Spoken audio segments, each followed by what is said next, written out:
Si vous aimez cette vidéo, n'hésitez pas à l'aimer, la partager ou la commenter après la vidéo. Bonjour à tous et bienvenue dans ce premier tutoriel où je vais vous expliquer un petit peu mes techniques audio, ce que j'ai appris en audio. Là, je ne vais pas forcément vous apprendre mes techniques, mais vous apprendre les connaissances que j'ai pu avoir en audio grâce à ce que j'ai pu faire moi-même ou à ce que j'ai pu apprendre même pendant mes cours, parce que j'ai appris pas mal de choses durant mes cours ces 2 dernières années sur le son. Et donc, j'ai décidé de faire un petit tutoriel. Là, c'est plus une explication, mais des petits tutoriels qui vont suivre pour vous expliquer comment enregistrer, comment monter, etc. Et aujourd'hui, avant de commencer à enregistrer et de monter de l'audio, il est important de pouvoir commencer à savoir avec quoi on enregistre, comment on fait pour enregistrer, quelle qualité on choisit pour enregistrer, pourquoi faire, etc. etc. Donc aujourd'hui, je ne vais pas vous apprendre comment placer un micro, je ne vais pas vous dire quel micro acheter non plus. Hein. Ça, c'est à vous d'aller voir. J'en parlerai peut-être plus tard s'il y a besoin, mais pour le moment, pas forcément d'utilité.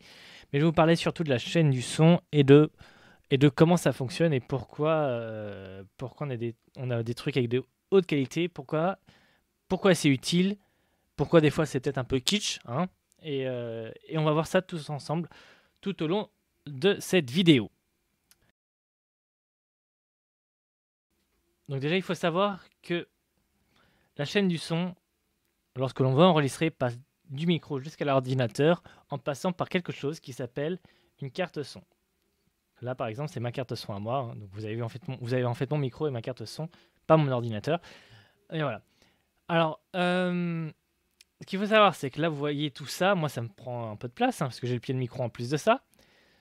Mais vous allez vous dire, ouais, mais sur mon ordinateur portable, il y a juste un petit micro comme ça et il n'y a pas tout ça dedans. Alors, en fait, si, mais beaucoup plus petit et avec une qualité, du coup, beaucoup plus petite.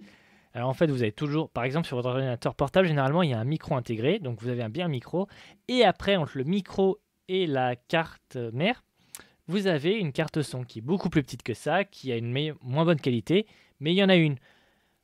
Pourquoi on a besoin d'une carte son? Parce qu'on a au départ un signal analogique qui peut valoir 0,5678954 etc. etc. À un instant donné, bien sûr. Et que nous, ce qu'on veut, c'est des 1 et des 0. Et donc, il faut convertir le signal analogique en signal numérique, c'est-à-dire en bits. Et donc, ça, c'est le premier travail de la carte son. Et c'est ce que je vais vous expliquer, en fait, aujourd'hui. C'est comment bien choisir sa carte son, comment bien choisir les paramètres que l'on veut, etc., etc. Pour cela, on va prendre un petit exemple. Vous voyez ici, hop, j'ai perdu ma souris. En rouge, on a un signal qui est analogique. Il est linéaire, on va dire, en quelque sorte. Il n'est pas linéaire, je ne sais plus comment ça s'appelle, mais enfin, c'est joli, c'est une jolie courbe en rouge.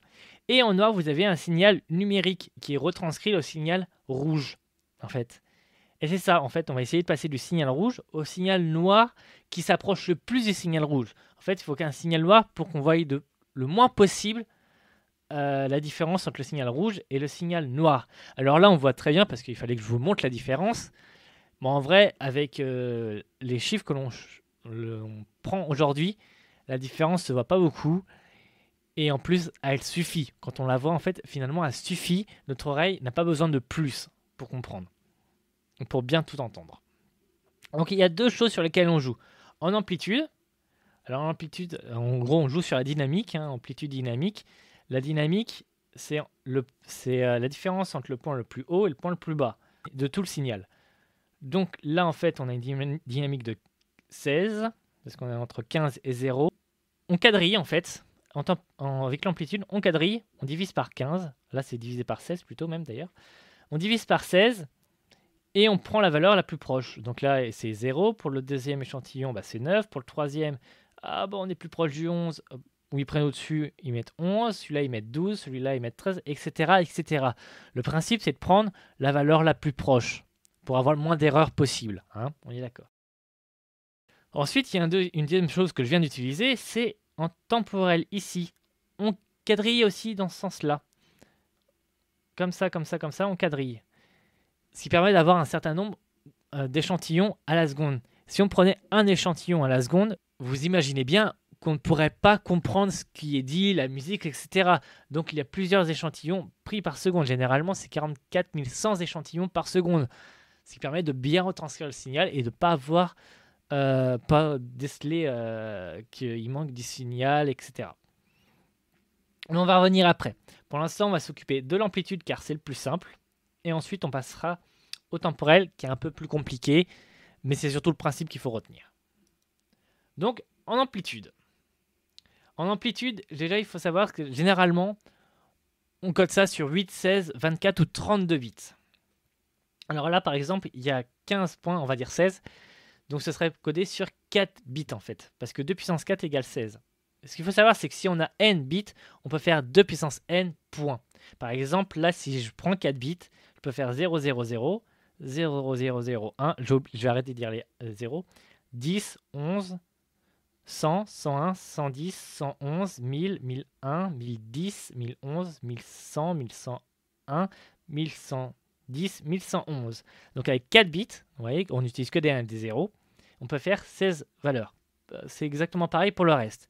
Si on a 8 bits, on peut faire 256 points, ce qui est déjà pas mal. Si on a 24 bits, qui est le plus utilisé, je crois, avec le 16 bits, on a 16 millions 7 points. Ça ne veut pas dire qu'il y aura 16 millions de points à chaque fois. Ça veut juste dire qu'en fait, on découpe, on quadrille notre signal en amplitude, comme ça, là, dans ce sens-là, en vertical, en horizontal, pardon, en horizontal. Enfin, on le découpe avec des lignes horizontales, donc en vertical finalement. On le découpe en vertical avec 16 777 216 points. Ça permet d'avoir une bonne transcription du signal, vous vous en doutez. Et comment on choisit ça en fait? Et ben, en fait, c'est très simple. Ça ne devrait pas apparaître, ça devrait être sur la slide d'après. Donc on va passer à la slide d'après. Voilà, c'est une petite erreur de ma part. Comment ça se fait? Et bien tout simplement, le plus connu, je vous le disais, c'est 8, 16, 24 et 32 bits. Pourquoi? Parce qu'en fait, c'est des multiples de 8 et que c'est très pratique. En fait, 8, c'est un octet. Et donc, 1 octet, 2 octets, 3 octets, 4 octets. C'est juste pour ça. Ensuite, ça, c'est du point de vue numérique, c'est pratique, etc. Pour ça qu'on a 8, 16, 24, 32. Mais lequel choisir? Et bien, tout simplement, en fait, il faut savoir que l'oreille a une dynamique de 120 dB. Ça veut dire que la différence en décibels entre le son le plus fort et le son le plus faible qu'elle peut entendre, c'est 120 dB. En dessous, elle l'entend pas. Ou au-dessus, ça sature, on a mal aux oreilles, et voilà.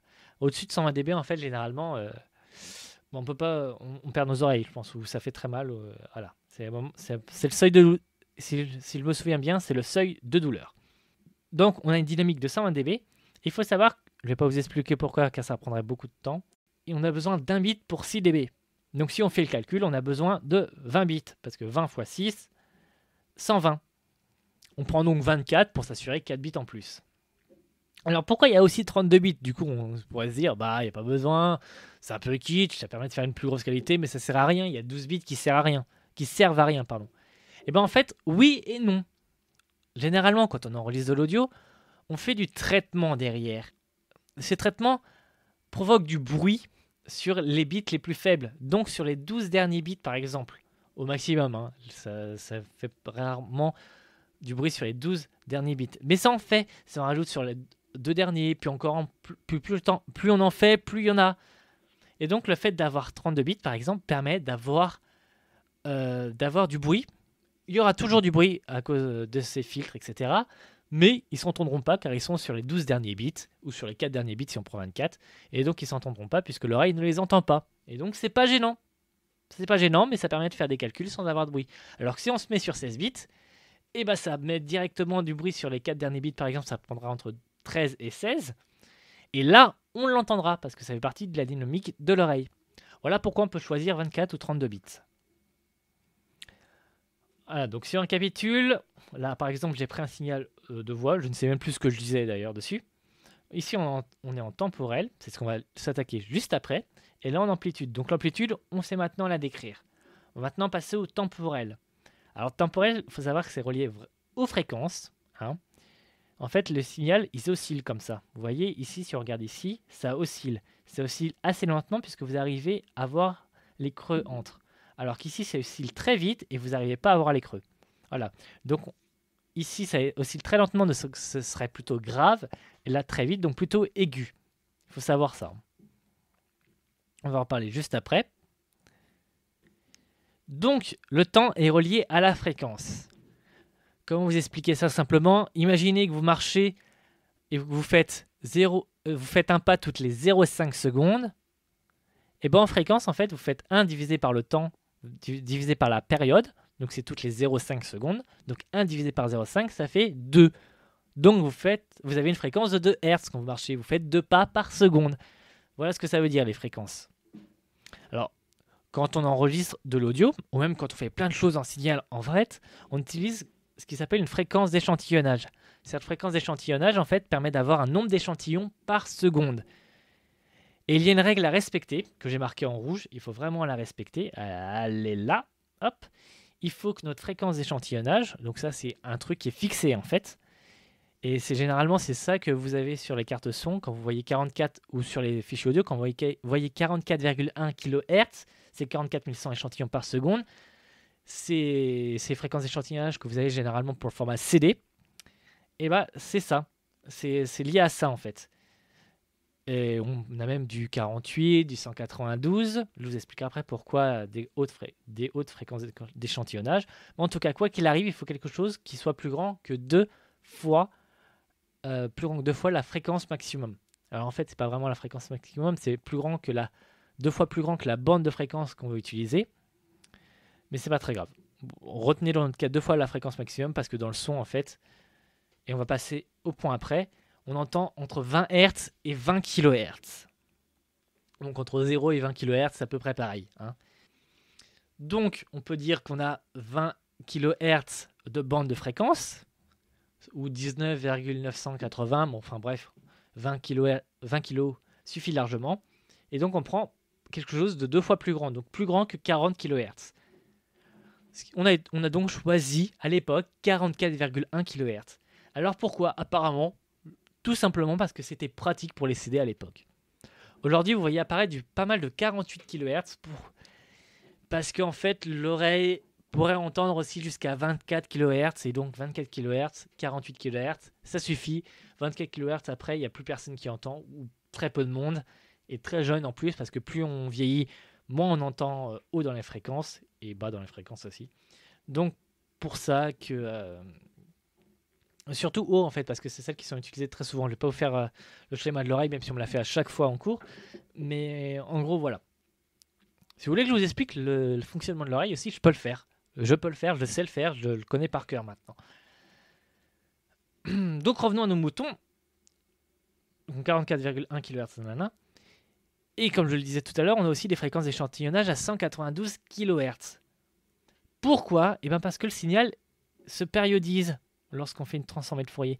Alors, il faut savoir, c'est qu'on enregistre certes en temporel, mais tous les filtrages qu'on fait, etc., se font en fréquentiel généralement, parce que c'est beaucoup plus simple, on a beaucoup moins de calculs à faire, c'est beaucoup plus rapide, et donc on passe toujours en fréquentiel. On utilise un outil mathématique appelé la transformée de Fourier qui permet de passer au domaine fréquentiel. Alors, je ne vais pas vous expliquer exactement ce qui se passe, parce que ça prendrait au moins un cours, et même au bout d'un cours, on n'a pas tous compris ce qui se passe. Même au bout de 2-3 cours, il faut attendre quelques années avant que ça rentre bien, et bien l'utiliser. Donc, on va passer rapidement à la transformée de Fourier. Imaginez que vous avez un signal ici, ça c'est un signal temporel que vous avez échantillonné. Donc vous imaginez qu'en fait il était comme ça à la base, peut-être plutôt droit ici en fait, et que vous avez échantillonné à une certaine fréquence. Ok. Imaginons qu'en temporel, ça donne ce triangle bleu là. Alors déjà, il faut savoir, c'est que déjà quand on fait la transformée de Fourier avec une fréquence d'échantillonnage, par exemple à 40 kHz, il faut savoir qu'en fait, on retrouve exactement la même chose entre 0 et 20 et entre 0 et moins 20, en inversé. Mais en fait, on retrouve aussi la même chose entre 20 et 40, en inversé, entre 40 et 60 dans le même sens, etc., etc. Et pareil dans les négatifs. En fait, ça périodise le signal. Asymétriquement, mais ça le périodise. Alors ça, c'est joli, ou pas, hein. Moi je trouve ça joli, mais c'est très, très, très, très, très embêtant. Pourquoi c'est embêtant? Je m'explique. Ici, on a notre bande audible, qui est entre 0 et 20 kHz. Votre micro, il capte ça, il n'y a pas de problème. mais il capte aussi ce qu'il y a au-dessus, 20 kHz, et puis il y a du bruit machine aussi qu'il peut y avoir. Enfin, bref, il y a autre chose au-dessus de 20 kHz. Vous ne l'entendez pas, mais il est là. Jusque-là, pas de problème. Le problème, c'est quand on échantillonne et quand on utilise la transformée de Fourier. Parce qu'en fait, ce qu'il y a après 40 kHz, vu qu'on échantillonne à 40 kHz, on va arrondir, et ben ce truc-là va se retrouver sur la bande audio. Et là, du coup, le bruit qui était entre 40 et 60 kHz va se retrouver entre 0 et 20 kHz additionné à notre signal de départ. C'est pas très sympa, ça donne pas une qualité super. Alors, qu'est-ce qu'on peut faire pour changer ça, pour améliorer ça? Pas choisir une fréquence d'échantillonnage plus grande, parce qu'en fait, il y a toujours du bruit entre 192 kHz et 212 kHz qui se retrouve sur la bande audio. Donc ça change rien en fait finalement. Mais ce qu'on peut faire, c'est faire un filtre passe-bas. Je m'explique. Un filtre passe-bas, ça se fait un fréquentiel. Donc là, vous imaginez ça comme ça. Et en fait, ça laisse passer des fréquences en dessous une certaine fréquence. Le problème, c'est que ça ne coupe pas directement, verticalement directement, ça coupe avec une pente. Et entre 20 kHz et 40 kHz, c'est assez court. Il faudrait quelque chose qui tend vers l'infini. Déjà à 40 kHz, c'est assez court. On peut le faire, mais ça serait très cher et peut-être très gros aussi pour pas grand-chose. Donc la solution, c'est ça. Et du coup, là, c'est un peu compliqué avec une fréquence d'échantillonnage proche de 40 kHz, mais à 192 kHz, ce qui va se retrouver entre 192 et 212, et ben, il faut plus qu'il y ait de bruit. Et donc, on a 172 kHz pour faire un filtre basse-bas qui diminue bien le son et pour que le bruit de fond ne s'entende plus. Et donc, c'est beaucoup plus simple à faire, électroniquement parlant, parce que ça se fait électroniquement, peut-être un peu numériquement parlant aussi. Mais en tout cas, les deux se font en fait. Je vais pas dire de bêtises, les deux se font. Mais en tout cas, voilà. Pourquoi une fréquence d'échantillonnage à 192 kHz est beaucoup plus sympa, parce qu'en fait, le bruit de fond ne se rabat pas sur notre signal. Et ça, c'est important. Et voilà. Pour finir, avant de faire une petite démo sur quelque chose, parce que c'est toujours sympa de finir sur une démo, on va parler un peu de poids de nos fichiers et ça va faire un peu de conclusion sur comment choisir la qualité de son fichier. Alors, on va parler en mono, c'est-à-dire avec un seul canal. On pourrait parler en stéréo, il faudrait tout multiplier par 2. Donc, stéréo, c'est canal gauche, canal droite. Ce qui peut me permettre d'avoir une mouche qui passe de gauche à droite, par exemple. Si on prend un signal à 24 bits, j'ai pas pris 32 bits, mais voilà. Si on prend quelque chose à 24 bits à 192 kHz, pour une minute, on a 34,6 mégaoctets de fichiers. Ce qui est assez énorme quand même. Alors, c'est pratique dans quel cas? Dans le cas où en fait, après, on a besoin de faire... C'est pratique pour enregistrer, pour ne pas avoir de bruit de fond en fait dû à l'enregistrement. Les 24 bits sont pratiques aussi pour pouvoir... Mais on pourrait mettre 32 bits, ce serait pratique pour pouvoir faire des transformés derrière, enfin pour faire des filtres, etc. derrière. Donc ça, ok. Par contre, lorsque l'on veut publier le fichier, ça sert à rien de mettre 192 kHz. Ça ne va rien changer à l'écoute de la personne. 48 kHz suffisent largement. Et là, je parle sur des fichiers qui ne sont pas compressés. Donc du Wave, par exemple. Et en 24 bits, ça ferait 8,6 mégaoctets. C'est beaucoup mieux quand même. Ça reste lourd parce que c'est du Wave. Mais c'est quand même beaucoup mieux. On apprécierait quand même beaucoup mieux d'avoir une musique qui fait 20 mégaoctets que 100. Si on prend à peu près une musique de 3 minutes. 100 mégaoctets, ça part vite. Ça fait 10 musiques pour 1 giga. C'est quand même un petit peu énorme. Et ça sert pas à grand chose parce que finalement, c'est pas mieux ce que vous entendez, finalement. Enfin, peut-être il y a peut-être une petite différence de coloration quelque part, mais pas grand-chose. Donc voilà, en résumé, utilisez le 24 bits 192 kHz pour enregistrer, c'est très bien, ça permet de plus avoir trop de problèmes de son, de bruit de fond surtout, qui peuvent se rajouter. Et le 24 bits 48 kHz, 8,6 mégaoctets, c'est parfait pour les fichiers que vous voulez envoyer. Et après même on peut utiliser le MP3, j'en parlerai dans une autre vidéo. Dernier petit conseil, vous avez vu que... Je vais revenir dessus. Tac, tac, tac. Voilà, vous avez vu que là, le signal, il prend toute la dynamique entre 0 et 15. Alors, certes, c'était lequel? C'était lequel où il y avait le calcul? C'est celui-là. Là, il y a 16 millions de points possibles. Mais vous imaginez que si votre signal, vous l'enregistrez qu'il est très très petit, vous allez utiliser par exemple que 2 millions de points sur 16 millions. Donc il y a 14 millions de points qui servent à rien. Enfin 14 millions, ça veut dire en fait, au lieu de l'encoder sur 2 puissance 24 bits, sur 24 bits pardon, vous auriez pu l'encoder sur 16 bits finalement, parce que ça ne sert pas à grand chose, vous n'avez pas une grande amplitude. Donc dernier conseil avant de passer à la pratique, lorsque vous enregistrez un son, faites en sorte que vous ayez la dynamique la plus grande, que votre son que la différence entre le plus faible et le plus fort soit la plus grande possible, sans que ça sature non plus, hein, mais que ce soit la plus grande possible pour pouvoir avoir un son de qualité après. Parce que si on doit remonter quelque chose qui est très bas, imaginez que j'ai 24 bits mais que j'utilise que 8 bits, on va dire. Le dernier bit, quoi qu'il arrive, il y a du bruit de fond, c'est normal. C'est normal, c'est à cause du caractère un peu aléatoire des fois des enregistrements. Pas des caractères aléatoires, du caractère au fait qu'on passe de l'analogique au numérique. Si je l'amplifie sur 24 bits, c'est pas exactement comme ça qu'il faut le prendre, mais bon, c'est le plus simple à expliquer. Si on amplifie sur 24 bits, et ben on va multiplier par 3. Oui, c'est ça, par 3. Mais on va aussi multiplier par 3 le bruit. Vous voyez? Donc s'il y a du bruit sur 2 bits même, on arrive déjà à 6 bits de bruit, ça rentre déjà dans ce qu'on entend. C'est pas très cool. Voilà. Et en plus, il y a des effets, des filtres, etc. dessus, ça augmente encore la hauteur du bruit. Donc vraiment, vraiment, faites attention à ça. Prenez une grosse dynamique lorsque vous voulez enregistrer. On va finir par une petite démo. J'ai ici 3 fois une musique. Je pense que vous allez la reconnaître. 3 fois le début d'une musique. C'est une musique qui est enregistrée au départ en 48 kHz. Donc je n'ai pas fait de test à 192 kHz. Vous n'entendriez pas de différence. Mais je l'ai enregistré avec 48 kHz, 22,05 kHz et 11,025 kHz. Et vous allez voir qu'il y a quand même une grosse différence de qualité dans le son. Je vous fais d'abord écouter la musique normale.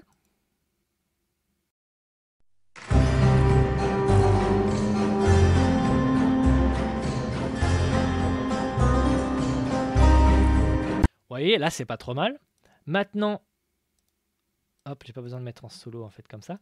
Maintenant, juste la musique en 22 kHz. Donc on pourrait se dire ça peut être cool, etc. Mais je vous rappelle la fréquence d'échantillonnage, il y a du bruit qui se recoupe dessus, etc. Vous allez entendre.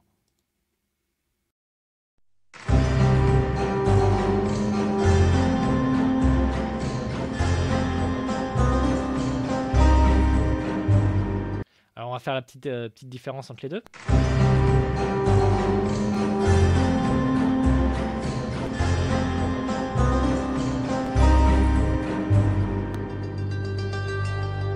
Et alors là, si on prend la moitié des échantillons, là vraiment, ça commence à devenir un petit peu craignos la qualité du son.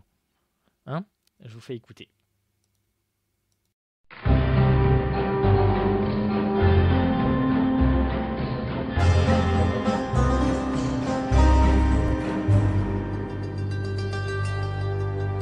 Voilà, c'était le petit test pour s'amuser, hein. On peut faire plein de choses pour s'amuser comme ça. Vous pouvez aussi tester d'enregistrer avec votre voix et une carte son qui permet de le faire. Ah oui, dernier petit point avant de finir.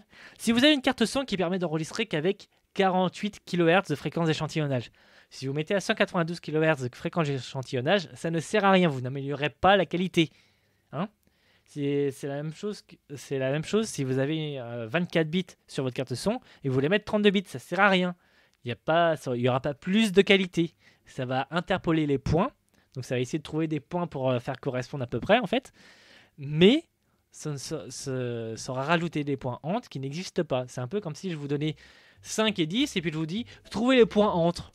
Et bien ça se trouve ça fait 5, 5, 5, 5, 6, 7, 8, 9, 10. Ou alors ça fait 5, 6, 7, 7,5, 8,5, etc. Vous ne pouvez pas savoir. Et donc lui c'est pareil. Donc ça sert à rien de prendre une qualité au-dessus si vous n'avez pas la qualité qui va avec en fait au niveau de carte son. Voilà. Je pense que je vais m'arrêter là parce que ça fait déjà assez longtemps pour la vidéo. Si jamais vous avez aimé cette vidéo, si elle vous a appris des choses, n'hésitez pas à me le faire savoir dans les commentaires, à laisser un j'aime, à vous abonner, à me demander plein de choses. Je répondrai à tous les commentaires normalement. Et je vous dis à plus pour un nouveau tuto où je parlerai... bon, on verra de quoi je parlerai. Ciao!